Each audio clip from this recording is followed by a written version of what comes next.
Most founders pick the wrong thing to build for the wrong reasons, and then they spend 3 to 5 years figuring out that they're in the wrong place. And by the time they realize, they've burned a lot of time and energy that they were going to use to actually do something great. And 3 questions can save you all of that. And I get this question every week. People in their 20s, 30s, a lot of my friends trying to figure out what to build, what to commit to, whether to leave a job, whether to take the risk, or whether to double down on what they're already doing. And there's no magic answer, but there is a framework that I use, and it's 3 questions. And honestly, it saved me from making at least 2 major mistakes in the last 3 years. So this is the first one, and it's the one that most people lie to themselves about. Not what you wish you were good at, not what you'd like to be good at if you put in the time, but what you are good at right now without a story attached. Most people answer this wrong because we conflate 2 things. We confuse I'm passionate about this with I'm good at this. Those are different things. You can love something and be average at it. You can be brilliant at something and be kind of meh about it. The way I figured this out for myself and some of the friends that I help is, what do people consistently come to you for? What's the thing where when you do it, other people are impressed and you don't even feel like you tried that hard? And that's the signal, not what you tell yourself in the shower, but what other people tell you. And for me, honestly, it's relationships. Knowing what to say to a coach, to a player, to a parent, knowing how to read a room, and I didn't choose that as a skill. I just realized that's what people kept asking me for, a connection,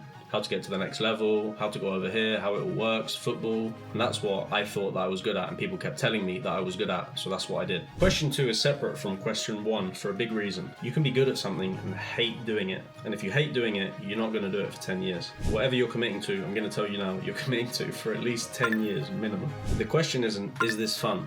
Because nothing is fun every day. The question is, when this is hard, and it will be hard, am I willing to do it anyway? Because part of me enjoys the work. And I love the day-to-day of running an agency. Not every day, not the bad ones, but the act of building a team, placing a player, doing the deal, having a call with the family. I do that on a Saturday, and I do it every Saturday. And that's the deal.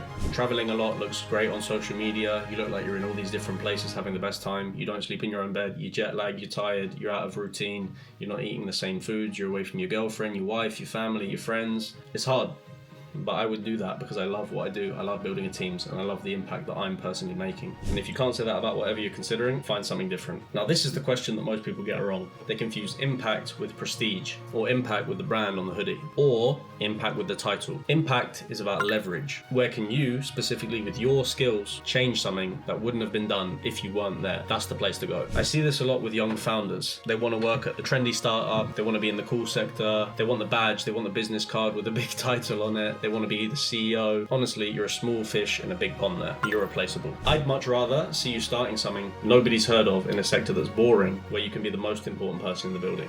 And not important by title, important by what impact you make. You'll learn faster, you'll get more responsibility, you'll build something, and 5 years later, you'll have outpaced everyone who went the prestigious route. The same lesson applies to where you live, who you partner with, and what board you join. Pick the spot where you can actually move the needle, make decisions, have responsibility, not just your job title and what it looks like on LinkedIn. And the trap is picking based on optics. The well-known startup, the famous co-founder, the hot sector, the big name investor. I've watched so many smart people take the prestigious option and end up miserable. Bench player at a big company, junior partner at a big firm, founder of a hot startup, but they have no say in. The opposite version, somebody good at it, enjoying it, and in a place where they actually matter, wins every time. Doesn't look as good on Instagram, but it wins anyway. Most of the success that I've had at Select Generation came from willing to be in places that no one wanted to. Filming videos like this, going to showcases with a polo shirt with our logo printed on it, with a clipboard in the middle of North Carolina. It looks great now from what we've built, but when we first started, a lot of people laughed at me. A lot of people said, that will never grow. Everyone's doing that. You're never going to beat against these competition. What are you doing? You're stupid.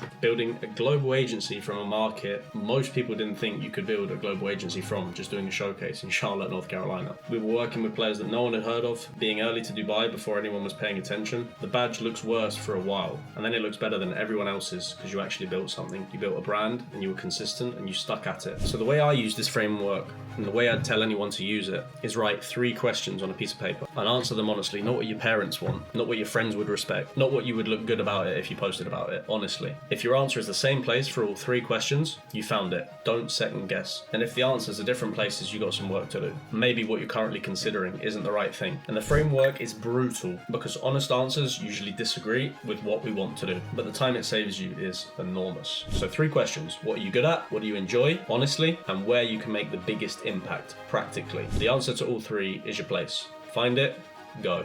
Most founders pick someone else's path and wonder why they're miserable. Stop doing that. Pick yours. And if you thought that was interesting, if there's any other comments that you'd like me to talk about, leave them in the comments below, and we'll see you in the next one.